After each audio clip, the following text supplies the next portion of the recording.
Telecom regulatory authority of India ఆదేశాలను అనుసరించి Jio, Airtel, Vi voice, SMS ప్రయోజనాలతో ప్లాన్లను ప్రారంభించాయి. 3 కంపెనీలు ఒక్కొక్కటి 2 ప్లాన్లను ప్రారంభించాయి. ప్రభుత్వ టెలికాం సంస్థ BSNL కూడా 2 వాయిస్, SMS ప్లాన్లను అందిస్తుంది. ఈ ప్రణాళికలు ఇప్పటికే ఉన్నాయి. ప్రభుత్వ కంపెనీలు ఏ ప్లాన్లు అందిస్తున్నాయి, ప్రైవేట్ కంపెనీలతో పోలిస్తే అవి ఎంత చౌకగా లేదా ఖరీదైనవో తెలుసుకుందాం. BSNL వాయిస్ సోచర్ చెల్లుబాటు 17 రోజుల వరకు ఉంటుంది. ఇందులో యూజర్లు 99తో అపరిమిత కాల్స్ చేసుకోవచ్చు. ఇది తప్ప దానివల్ల ప్రయోజనం లేదు.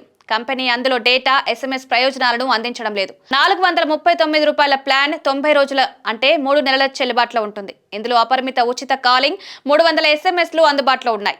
వినియోగదారు దేశంలోని ఏ నంబర్కైనా గంటల పాటు ఉచితంగా కాల్ చేయవచ్చు. ఈ ప్లాన్లో ఇతర ప్రయోజనాలు కూడా అందుబాటులో లేవు.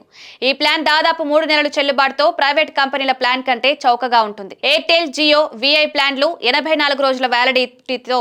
జియో ప్లాన్ 448 రూపాయలు. అపరిమిత కాలింగ్ తో పాటు 1000 SMSలు అందుబాటులో ఉన్నాయి. మనం ఎయిర్టెల్ గురించి మాట్లాడినట్లయితే దేశంలోని 2వ అతిపెద్ద కంపెనీ 469 రూపాయలకి 84 రోజుల ప్లాన్ అందిస్తోంది. ఇందులో కాలింగ్, 900 SMSలు అందుబాటులో ఉన్నాయి. విఐ 84 రోజుల ప్లాన్ ధర 470 రూపాయలు. ఇందులో ఉచిత అపరిమిత కాలింగ్, 900 SMSలు అందుబాటులో ఉన్నాయి. వీటితో పోల్చినట్లయితే తక్కువ ధరలో BSNL ప్లాన్లో ఎక్కువ వ్యాలిడిటీ అందిస్తోంది.